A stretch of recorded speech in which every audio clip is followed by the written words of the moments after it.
Hi everyone, welcome back to my channel.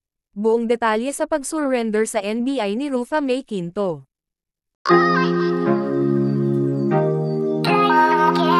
Nakabalik na ng Pilipinas ang aktres na si Rufa May Quinto bandang alas 6 ng umaga ngayong Miyerkules, January 8, 2025. Sa airport pa lang ay sinalubong na siya ng mga tauhan ng National Bureau of Investigation, NBI, at voluntaryo siyang sumurrender dahil sa kanyang warrant of arrest. Kaugnay ito sa 14 counts ng paglabag umano sa Section 8 of Securities Regulation Code na inihain ng 39 katao laban sa kanya.